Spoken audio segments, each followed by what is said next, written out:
Bien, antes de dar inicio a esta ponencia, primero me permito dar algunas indicaciones. Primeramente, por favor, se les solicita a las personas oyentes mantener sus micrófonos apagados a menos de que se solicite la intervención o que el máster Rodrigo así lo indique.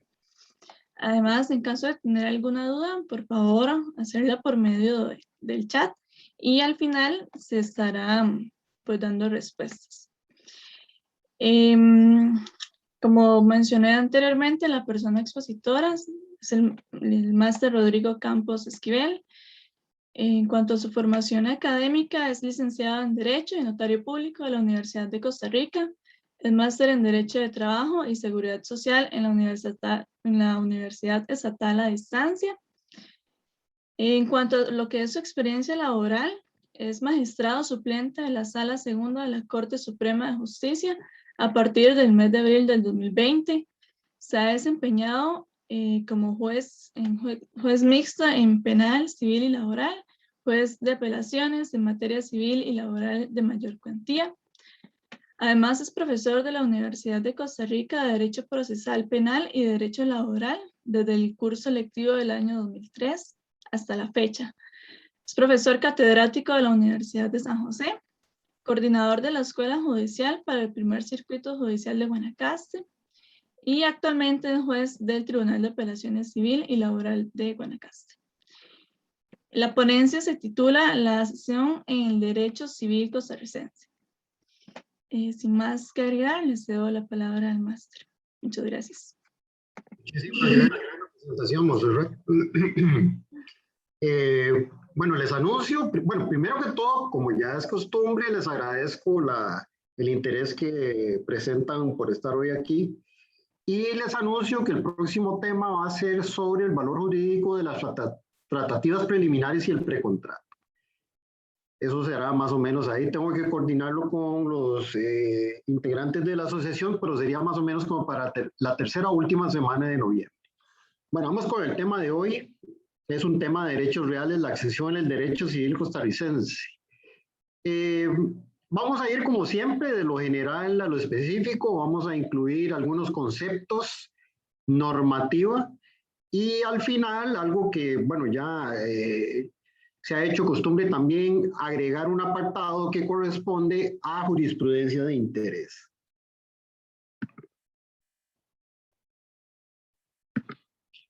El artículo 264 del Código Civil establece que el dominio o propiedad absoluta sobre una cosa comprende los derechos de posesión y usufructo, de transformación y enajenación, de defensa y exclusión y de restitución e indemnización. Estos son los 5 atributos que tiene la propiedad absoluta. La siguiente imagen vamos a ver de qué forma se puede obtener el dominio o propiedad absoluta tal y como lo indicamos en esta imagen. En el libro, fíjense que no lo puedo ver aquí, bueno, título octavo, noveno, décimo, undécimo, doceavo y treceavo se establecen las formas de adquirir el dominio, entre las cuales se menciona el convenio, el contrato, el acuerdo de voluntades entre las partes, la ocupación, dentro de las cuales tenemos el hallazgo, entre otras, ¿verdad? La accesión, que es el tema que nos interesa el día de hoy, la herencia o legado y la prescripción. Cuando hablamos de prescripción, estamos haciendo referencia a la prescripción positiva, ¿verdad? Que es por medio de la cual se obtiene derechos y no la prescripción negativa, que más bien es la que, por medio de la cual se pierde derechos. Vamos entonces con la accesión como forma de adquirir el dominio y vamos a ver algunos conceptos. Se debe entender un modo de adquirir el dominio por medio del cual el dueño de una cosa pasa a serlo de lo que ella produce o lo que se junta. Es un modo originario, normalmente a título gratuito, aunque puede ser oneroso. Solo sirve para adquirir el dominio y no otros derechos reales y es aplicable solo a bienes corporales. Sí, bueno, 2 cosas importantes, bueno, 3. Se trata de una forma originaria de obtener el dominio, usualmente a título gratuito. Y por último, solo aplicable a bienes corporales. Cuando hablamos de bienes corporales, estamos haciendo referencia tanto a bienes inmuebles como bienes muebles. Otros conceptos de accesión serían es la adquisición de la propiedad que se realiza por efecto de la conjunción de dos cosas, una principal y otra accesoria, que es absorbida por la cosa principal, de forma tal que se convierte en parte o elemento constitutivo de ella. Yo creo que aquí, bueno, en realidad lo que hay que entender es que hay una cosa que se va a unir a otra. Y a esa otra a la que se une, pues obviamente que vamos a entender que es la principal, y la que se une es la que va a tener la condición de accesoria. El último concepto que vamos a ver con relación a accesión es acto en que una cosa se adhiere a otra, sea por una causa natural o artificial, integrándose por ello en un solo cuerpo. Dicho sea de paso, pues aquí ya nos queda servido en bandeja el tema de la clasificación que vamos a utilizar el día de hoy. Vemos que hay causas naturales en que se produce la accesión y también causas artificiales. Los elementos de la accesión: para que opere la accesión se requiere de la concurrencia de tres elementos indispensables. En el caso de edificación en los bienes inmuebles, o sea, esto que estamos viendo no aplica en principio para los bienes muebles. A su haber, primero, unión inseparable de dos cosas que pertenecen a dos propietarios diferentes. La misma debe tener un carácter esencial, inseparable, indivisible, irreversible, indestructible, indisoluble. La misma aplica también en el caso de las reparaciones. Yo creo que tal vez aquí el adjetivo que mejor califica esto es irreversible. Una vez que se da la accesión, no se puede dar para atrás, ¿verdad? Sobre todo en el caso de bienes inmuebles. Este es el primer requisito, ¿verdad? La unión inseparable de dos cosas. Luego tenemos la falta de acuerdo previo entre los propietarios que afecte las cosas unidas. Bueno, vimos que uno de las formas de adquirir el dominio es el convenio, pero el convenio es completamente distinto a la accesión. Entonces, si hay un acuerdo previo entre las partes, no aplica la accesión. Y por último, tenemos las cosas unidas, han de ser una accesoria de la otra que se reputa principal. Esto es sumamente importante definirlo, dado que es la principal la que se beneficia de la accesión. Ya sobre este tema incluso habíamos adelantado cuando hablábamos de, del primer requisito. Vamos ya ahora sí con la clasificación que les mencionaba. La que se va a utilizar da cuenta que los tipos de accesión, cada una además subdividida en natural, accesión de animales. Ese es un tema que no vamos a ahondar el día de hoy, sobre todo por un tema que no está regulado en el Código Civil. Luego tenemos los aluviones y cauces abandonados. Su regulación no está en el Código Civil, pero sí tiene una regulación bastante detallada en lo que es la Ley de Aguas. Y además tenemos la accesión artificial que, bueno, sería la prevista por la ley. Vamos a ver que a partir del artículo 505 del Código Civil hay una regulación al respecto, y también respecto al campo de aplicación.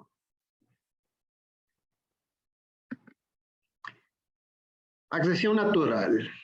Ya les dije que vamos a dejar de lado el tema de la accesión en el caso de animales y nos vamos a centrar en el otro, aluviones y cauces abandonados. Centrándonos específicamente en aluviones y cauces abandonados, tenemos primero, aluvión. Se trata del aumento que recibe la ribera del mar o de un río por el lento o imperceptible retiro del agua. Está regulado en el artículo 74 de la Ley de Aguas. Explico aquí en qué consiste el aluvión. Bueno, hay una persona que tiene una propiedad cuyo borde da a un río y ese río se retira de forma tal que amplía el perímetro del inmueble. ¿Ok? Luego tenemos el abulsión, que es el desplazamiento por efecto brusco de la corriente de una parte considerable de un campo ribereño con proyección sobre el fondo inferior y sobre la orilla opuesta. Está previsto en el artículo 81 de la Ley de Aguas. Aquí ocurre completamente lo contrario. La orilla del inmueble se ve reducida por el efecto del agua. O sea, el agua simple y sencillamente incursiona en el inmueble de tal forma que reduce su perímetro. Accesión de cauces abandonados, de acuerdo con el artículo 78 de la Ley de Aguas, los cauces que queden abandonados por variar naturalmente el curso de las aguas pertenecen a los dueños de los predios respectivos en toda la longitud. Esto está relacionado también con el tema del aluvión. Por último, con relación a la formación de islas, de acuerdo con el artículo 83 de la Ley de Aguas, las islas que por sucesiva acumulación de arrastres superiores se van formando en los cauces pertenecen al Estado si se tratan de ríos navegables o a los dueños de las márgenes en los demás casos. Aquí, bueno, habrá que ver caso por caso si se trata de un río navegable o uno que no lo es, para efectos de ver si el propietario del fondo se ve beneficiado o no. Con relación a la accesión artificial, bueno, digamos que era por disposición de la ley, una, y la otra era, bueno, ahorita no recuerdo, pero en los casos de accesión prevista por la ley se tiene accesión por empleo de materiales ajenos. Aquí tenemos que a una propiedad de una persona se agregan materiales ajenos. Luego tenemos una situación a la inversa, se construye en un terreno ajeno, y también tenemos que el poseedor, bueno, que sea por poseedor de buena o mala fe, o sea, que la persona por medio de la cual se da alguna de estas situaciones sea poseedor de buena o mala fe, lo que tiene mucho que ver con el tema de si tiene que pagar no solo el objeto, el material o el terreno al que se adhiere, sino también los daños y perjuicios que haya producido, según vamos a ver ahora, con el análisis de las normas respectivas. Con respecto al campo de aplicación, que ese era el otro, era la normativa aplicable y el campo de aplicación, ese era el que había omitido. Se tiene construcciones, plantaciones, construcciones que invaden el terreno vecino y otras obras. Accesión en inmuebles. Yo diría que tal vez este es uno de los casos, digamos, en los que es más aplicable la normativa. Y tal y como les había adelantado, su regulación inicia en el artículo 505 del Código Civil. Dispone que el derecho de propiedad no se limita a la superficie de la tierra, sino que se extiende por accesión a lo que está sobre la superficie y a lo que está debajo. Cuando yo preparaba esta presentación, bueno, me ponía a pensar en qué ocurría en ciudades muy grandes en los Estados Unidos donde hay trenes subterráneos. Bueno, obviamente que esta normativa no es de aplicación ahí. Ahí, por accesión no se podría tener ningún derecho a lo que está debajo de la tierra, sino que únicamente a lo que está por encima. Aquí, por ejemplo, si el día de mañana en este país se intentara hacer un subterráneo, un tren subterráneo, pues habría que ver cómo cambiar la regulación existente, ¿verdad? En este tema. Técnicamente hablando, se puede decir que si se trata de accesión en el caso de las construcciones sobre la superficie, sin embargo, en lo que respecta a lo que está bajo la superficie, podríamos decir que se trata de algo normal y usualmente está unido a la superficie. Bueno, es que si alguien tiene un inmueble y construye, obviamente que esa construcción va a ser sobre la superficie. Todo lo que está debajo de la superficie es algo que naturalmente está ahí, está unido al inmueble en forma natural. En lo tocante a los inmuebles, hay que considerar que son inmuebles por naturaleza las tierras, los edificios y demás construcciones que se hagan en la tierra. Asimismo, las plantas mientras estén unidos a la tierra y los frutos pendientes de las mismas plantas. Aquí hay que acudir al artículo 254 del Código Civil. Luego tenemos inmuebles por disposición de la ley, todo lo que está adherido a la tierra o edificios y construcciones de una manera fija y permanente. Las servidumbres y demás derechos reales sobre inmuebles. Entonces vemos que, bueno, retomando el tema que habíamos visto la vez anterior, las servidumbres serían, de acuerdo con esto, inmuebles por disposición de la ley. Artículo 255 del Código Civil. El ordinal 506 del Código Civil contiene la presunción de que toda siembra, plantación u obra hecha en un terreno se presume hecha por el propietario y le pertenece si no se prueba lo contrario. Bueno, esto es una cuestión muy razonable. Si alguien tiene un inmueble y hay sembradíos ahí, lo que hay que presumir es que el dueño los hizo. Lo que pasa es que, bueno, esto podemos ver que admite prueba en contrario, ¿verdad? No es una presunción absoluta, sino que sería una presunción de tipo relativa. En el artículo 507 se establece el supuesto del que construya en suelo o finca propia con materiales ajenos, se hará dueño de estos por el hecho de incorporarlos en la construcción. Vamos a ver qué ocurre ahí. Obviamente que tiene que pagar el valor a su propietario de los materiales utilizados, ¿verdad? Porque de lo contrario, si no, estaría incurriendo en lo que se conoce como un enriquecimiento sin causa. Si actuó de buena fe, estará obligado a pagar al dueño su justo precio u otro tanto de la misma especie y calidad. Tiene dos opciones, podemos verlo acá, o puede pagar los materiales o restituirlos en la misma cantidad y calidad. Si actuó de mala fe, será también obligado al pago de los daños y perjuicios. Aquí era donde yo les mencionaba lo importante de distinguir si se actuaba de buena o de mala fe, ¿verdad? Porque si se actúa de buena fe, únicamente se tiene que pagar los materiales utilizados. Si se actúa de mala fe, se pagan no solo los materiales, sino que además los daños y perjuicios que se demuestre se haya producido. Sí, bueno, aquí hay una excepción bastante importante, dice, salvo que el dueño de los materiales tuviera conocimiento del uso que se hacía de los mismos, en cuyo caso solo estará obligado como si hubiera actuado de buena fe. En el artículo 508 se regula el supuesto en el que se construye sin consentimiento en terreno ajeno un edificio plantado o sembrado, en cuyo caso tendrá el derecho a hacer suyo el edificio sembrado o plantado, o bien exigir que quiten o destruyan a costa del que los hizo, quien además podrá ser condenado al pago de los daños y perjuicios ocasionados.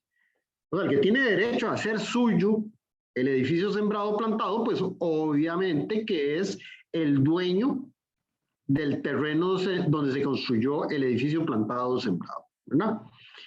Tiene esas dos opciones, o hacer lo suyo o exigir que lo destruyan, ¿verdad? Si el propietario prefiere preservar el plantío o fábrica o edificio, deberá reembolsar el valor de los materiales y el de la mano de obra sin consideración al mayor o menor valor que haya recibido la finca. Volvemos al tema del enriquecimiento sin causa, ¿verdad? Porque si bien es cierto, una construcción sin consentimiento en un terreno ajeno, eso no implica que se vaya a enriquecer a costa del que construyó, ¿verdad?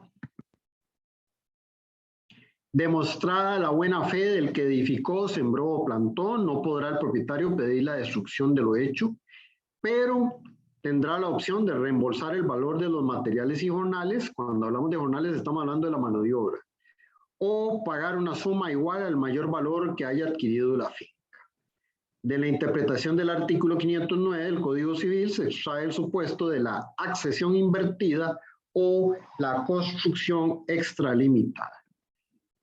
Antes de pasar a la siguiente imagen, voy a explicar brevemente lo que es el tema de la accesión invertida o construcción extralimitada. Venimos hablando del tema en que una persona construye en terreno ajeno. Resulta ser con la accesión invertida, se construye en terreno ajeno, pero solo en una muy pequeña parte. De tal forma, que eso es lo que vamos a ver a continuación, lo que es realmente oneroso o grave sería destruir todo el edificio por una pequeña porción que invade un terreno ajeno. Entonces, la solución que da la accesión invertida o la construcción extralimitada es que el propietario del inmueble pague esa pequeña porción de terreno en la que construyó. Primero que todo, la norma se refiere al supuesto en el cual se edifica, planta o siembra en terreno ajeno, pero a ciencia y paciencia del dueño, en cuyo caso el dueño podrá hacer suya la plantación fábrica pagando el valor que haya costado. Aquí estamos hablando de un tema donde se construye en su totalidad en un terreno ajeno. En caso de que no le conveniere, la propiedad total será común en proporción al valor del terreno antes del edificio plantación y al valor de la plantación o edificio. Bueno, aquí otra solución que da en este caso particular es la copropiedad, ¿verdad? El 270 se refiere al tema de la copropiedad. Vamos ahora sí con la accesión invertida. Se da más importancia al edificio que a la porción de terreno en que se construyó. Esto por su mayor valor económico. ¿Qué era lo que yo les decía? Es sumamente injusto y gravoso para el dueño del edificio que lo hagan destruir todo por la pequeña porción de terreno que invadió. En ese caso es preferible que el dueño del edificio pague el precio de la porción invadida que proceder a la destrucción de lo construido. Vamos con la accesión en los bienes muebles. Esto, bueno, aquí presenta algunas cosas muy interesantes. Al final, bueno, casi al final voy a dar algunos ejemplos para una mejor comprensión de los distintos tipos de accesión en los bienes muebles. Establece el 510 del Código Civil que el derecho a accesión, cuando tiene por objeto cosas muebles que pertenecen a varios dueños, está sujeto a los principios de equidad natural. En las restantes normas regula la resolución para los casos no previstos. En el artículo 511 se regula la figura conocida como la adjunción, sea cuando dos cosas que pertenecen a distintos dueños se juntan, pero de modo tal que se pueden separar y subsistir cada una luego de separada. Les digo, ya esto, el ejemplo lo tengo más adelante. Va a quedar muy claro el tema de la adjunción. No lo voy a dar ya, para que lo veamos al final todos los ejemplos con relación a estos distintos tipos de accesión en los bienes inmuebles. Sí, vean que ahí está muy claro que tenemos una cosa a la que se une otra, pero que fácilmente pueden separarse. Pensemos en un vehículo, les adelanto eso. Les adelanto que en un vehículo podría darse una circunstancia parecida. La norma dispone que si la separación no es posible, el todo pertenece al dueño de la cosa principal, quien deberá pagar a los otros dueños el valor de los objetos unidos. El ordinal 512 establece las reglas para definir cuál es el objeto principal. Lo será aquella a la que se han unido otras para su uso, ornato y complemento. Sin embargo, si la cosa unida es más valiosa, se le considerará la principal. Bueno, aquí vemos del contenido de la norma que hay dos criterios para establecer cuál va a ser la principal. Primero, tenemos un criterio utilitario, o sea, es la que gana mayor utilidad con la unión de la otra cosa, o un criterio de valor. Será la principal la que tenga mayor valor. En el caso de que una no puede considerarse como accesoria a la otra, será principal la que tenga mayor valor. Eso sería en el primer ejemplo, ¿verdad? En el caso de el tema de la utilidad. En el artículo 513 se regula la figura de la especificación, con el cual alguien utiliza una materia que no le pertenece para formar una cosa nueva de especie. El dueño tiene el derecho de reclamar la cosa que se hubiere formado satisfaciendo el valor del trabajo. Si el trabajo fuere de mayor valor que la cosa, el artífice tendrá el derecho de retener la cosa elaborada y en caso de buena fe deberá reembolsar al dueño el valor de la materia. Vemos claramente que aquí hay una palabra clave, cosa elaborada. Esto nos da una idea que en esta figura de la especificación tenemos algo que podemos considerar materia prima, de lo cual hacemos un producto terminado. Entonces, ahí les adelanto, ahí vamos a ver otros ejemplos, pero por ejemplo, el mármol que se utiliza para hacer una escultura. Eso nada más para que ustedes comprendan la figura de la especificación. En el artículo 514 del Código Civil se regula el supuesto en el cual una persona ha empleado parte de la materia que le pertenece, parte de la que no le pertenece, para formar una especie nueva, que no se puedan separar sin detrimento. La cosa nueva queda común a ambos en proporción a la materia de cada una y el valor de la industria. Otra vez nos remite o tenemos que remitirnos al artículo 270 del Código Civil. Vamos a ver, aquí tenemos la unión de dos cosas que ya no hay forma de separar después. Vuelvo a hacer un adelanto sin perjuicio de lo que veamos después en los ejemplos, pero la unión de dos metales, por ejemplo, ahí la creación de una aleación nos lleva a este supuesto, que es una mezcla. Vean acá, artículo 515 se regula la figura de la mezcla, entendida la cosa que se ha formado por materia de dos o más dueños, sin que ninguna se pueda considerar como principal ni separarse sin detrimento, por lo que todos los dueños adquieren la cosa en común, en proporción a la cantidad y el valor de lo perteneciente a cada uno. A la mezcla se le conoce también como conmixtión o confusión.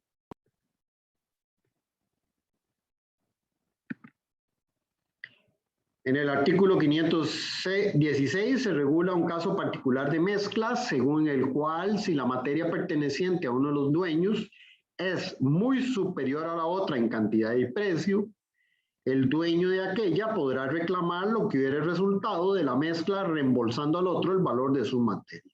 Entonces, aquí es el dueño de la cosa con más volumen y valor el que podría pagarle al otro. 517 regula el caso de la mezcla en que el dueño de la materia que fue utilizada sin su consentimiento para formar una de otra especie puede reclamar la propiedad de aquella o a su elección la restitución de la materia a su valor.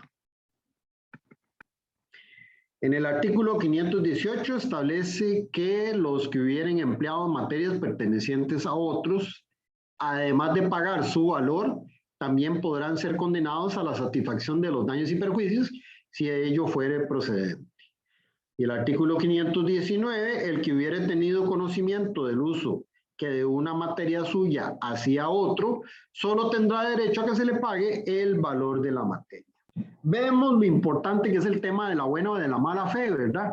Porque con la buena fe solo se puede pagar el valor de las cosas, mientras que con la mala fe el valor de las cosas más los daños y perjuicios que se demuestre se hayan producido. Vamos ahora sí, lo que les había adelantado, el tema de los ejemplos. Adjunción es el caso en que el motor o las llantas que pertenecen a una persona se agregan al vehículo de otra. Yo no sé si ustedes tienen conocimiento, pero sí yo me enteré en algún momento en los medios de comunicación que hay personas que para ir a realizar la prueba de RITEVE Si tienen las llantas muy desgastadas, tiene el descaro de pedirle a algún amigo, vecino o algún conocido que les preste las llantas de su vehículo para ir a hacer la prueba.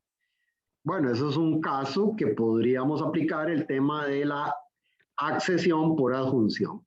En el caso del motor, si se diera la situación en que alguien da un motor, porque bueno, digamos que en el vehículo se fundió el original y hay que ponerle uno nuevo, ese es el único caso en el que la ley exige que ese motor o el cambio de motor tiene que ser inscrito en el registro público.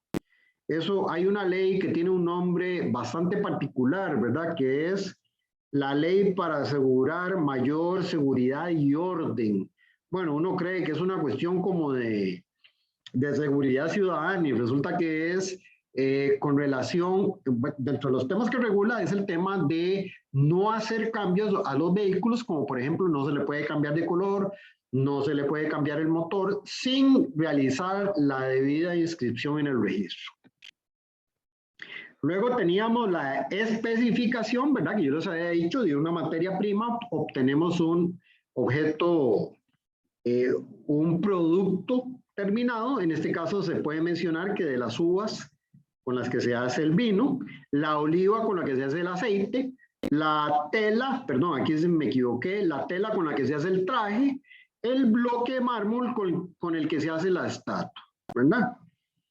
Con mixtión o confusión se puede mencionar las aleaciones de metal como el acero, el latón, el bronce, entre otros. Vemos ahí entonces que ahí hay una unión de dos metales que ya una vez unidos no hay forma de revertir ese proceso, ¿verdad? Entonces ahí es donde entre otras soluciones se da el tema de la copropiedad o que el del objeto de mayor volumen y precio tiene la posibilidad de pagarle al de la cosa accesoria. Vamos con la jurisprudencia de interés, ¿verdad? Que ya es la parte con la que yo usualmente culmino mis charlas y vemos aquí concepto de presupuesto concepto y presupuesto de accesión, sala primera, voto 1133-2019. Este otro voto que se refiere a la accesión de buena fe, sala primera, voto 766-2019. Accesión invertida a construcción intralimitada, sala primera, voto 820-2018. Luego tenemos la distinción entre accesión y mejora, sala primera, voto 424-2018. La accesión edificación, en edificación, sala primera, voto 589-2015. Y también tenemos la accesión inmobiliaria, sala primera, voto 1130-2012. Muchísimas gracias por su atención y pregunto si tienen alguna duda con relación a este tema de hoy.